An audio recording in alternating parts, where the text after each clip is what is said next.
Hi friends, ಇದು ನಮ್ಮ mini vlog ಆಗಿರುತ್ತೆ. ಈ ವ್ಲಾಗಲ್ಲಿ ನಾವು ಇವತ್ತು ನಂಜನಗೂಡು ಕಡೆಗೆ ಹೊರಟಿದ್ದೀವಿ. ಮಕ್ಕಳಿಗೆಲ್ಲ ಸ್ಕೂಲ್ ರಜೆ ಇದ್ದಿದ್ದರಿಂದ ರಜೆ ಮುಗಿಯೋದ್ರೊಳಗಡೆ ಒಂದ್ಸಲಿ ಹೋಗಿ ಬಂದ್ಬಿಡೋಣ ಅಂತ ನಾನು, ನನ್ನ ಫ್ರೆಂಡ್, ಅವ್ರ ಮಗ ಎಲ್ಲ ಹೊರಟಿದ್ದೀವಿ. ನನ್ನ ಫ್ರೆಂಡ್ ಮಗನಿಗೆ ನಂಜನಗೂಡು ಟ್ರೈನ್ ಅಂದರೆ ತುಂಬ ಇಷ್ಟ. ಸೊ ನಾವೆಲ್ಲ ಟ್ರೈನಲ್ಲಿ ಹೋಗೋಣ ಅಂತ ಡಿಸೈಡ್ ಮಾಡಿ ಕೊನೆಗೂ ನಂಜನಗೂಡು ರೈಲ್ವೆ ಸ್ಟೇಷನಿಗೆ ಬಂದು ಇಳಿದ್ವಿ. ಅಲ್ಲಿ ಟ್ರೈನೆಲ್ಲ ನೋಡಿಕೊಂಡು ಹಾಗೆ ನಾವೆಲ್ಲ ಒಂದು ಸೆಲ್ಫಿ ಪಿಕ್ ಕೂಡ ತೆಗೆಸ್ಕೊಂಡು ಹೀಗೆ ನೆಕ್ಸ್ಟು ಮುಂದಿನ ದೇವಸ್ಥಾನದ ಕಡೆಗೆ ಹೊರಟ್ವಿ. ಹೋಗ್ತಾ ದಾರಿ ತುಂಬ ಸ್ವಲ್ಪ ದೂರ ಇರೋದ್ರಿಂದ ನಾವು ಆಟೋದಲ್ಲಿ ಹೋಗೋಣ ಅಂತ ಕೇಳ್ಕೊಂಡ್ವಿ. ಸೊ ಆಟೋ ಮಾಡಿಕೊಂಡು ನಾವು ದೇವಸ್ಥಾನದವರೆಗೂ ಹೋಗಿ ಇಳಿದ್ವಿ.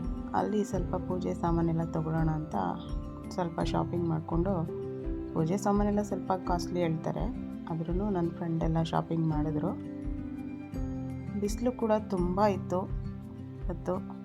ನಂಜನಗೂಡಲ್ಲಿ ಇವತ್ತು ಸೋಮವಾರ ಆಗಿದ್ದರಿಂದ ತುಂಬ ರಶ್ ಕೂಡ ಇತ್ತು. ನಾವು ಏನು ಮಾಡೋದು, ರಶಲ್ಲಿ ಮಕ್ಕಳು ಕ್ಯೂವಲ್ಲಿ ತುಂಬ ನಿಂತ್ಕೊಳ್ಳಲ್ಲ ಅಂತ ಅಂದ್ಕೊಂಡು ಮಧ್ಯಾಹ್ನ ಕೂಡ ಆಗಿದ್ದರಿಂದ ಮಕ್ಕಳಿಗೆ ಮೊದಲು ಊಟ ಮಾಡಿಸ್ಬಿಡೋಣ ಅಂತ ದಾಸೋಹ ಭವನದ ಕಡೆ ಹೊರಟ್ವಿ. ಹಾಗೆ ಈ ದೇವಸ್ಥಾನದ ಭವ್ಯವಾದ ಗೋಪುರನ ನೋಡಿಕೊಂಡು ಮುಂದೆ ಹೋಗ್ತಾ ಇದ್ವಿ. ಅಲ್ಲೆಲ್ಲ ತುಂಬ ಜನ ಸೇರಿದ್ರು. ನೆರಳಿಗೋಸ್ಕರ ಈ ಥರ ಟೆಂಟೆಲ್ಲ ಹಾಕಿದ್ರು ಸ್ವಲ್ಪ. ಹಾಗೆ ನಾವು ದಾಸೋಹ ಭವನದ ಕಡೆಗೆ ಹೋಗ್ವಿ. ನನ್ನ ಮಕ್ಕಳು ಅಮ್ಮ ತುಂಬ ಬಿಸಿಲು, ನಡೆಯೋಕ್ಕಾಗಲ್ಲ ಅಮ್ಮ ಅಂತ ಕೂಡ ಹೇಳ್ತಾಯಿದ್ರು. ಹಾಗೆ ಅಂದ್ಕೊಂಡು ಮುಂದೆ ಹೋಗಿ ನೋಡಿದ್ರೆ ಅಲ್ಲಿ ಊಟದ ಕ್ಯೂವಲ್ಲಿ ಕೂಡ ತುಂಬ ರಶ್ ಇತ್ತು.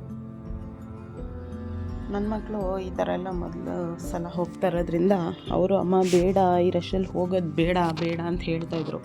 ಆದರೂ ಅದು ದೇವ್ರ ಪ್ರಸಾದ ಮಕ್ಕಳ ಅಂತ ಹೇಳಿ ಅವ್ರನ್ನ ಕನ್ವಿನ್ಸ್ ಮಾಡಿ ನಾನು ದಾಸೋಹ ಭವನಕ್ಕೆ ಅವ್ರನ್ನ ಕರ್ಕೊಂಡು ಹೋದೆ. ಕೊನೆಗೂ ಊಟ ಎಲ್ಲ ಮಾಡಿಸಿ ನಂತರ ನಾವು ದರ್ಶನ ಮಾಡೋಕ್ಕೆ ಬಂದ್ವಿ. ನನ್ನ ಮಗನಿಗೆ ಹರಕೆ ಕಟ್ಕೊಂಡಿದ್ದರಿಂದ ಅವನೇ ಮುಂದೆ ಹೋಗ್ತಾ ಇದ್ದ. ಹೀಗೆ ದರ್ಶನ ಮಾಡೋಕ್ಕೆ ಹೋಗಿದ್ವಿ.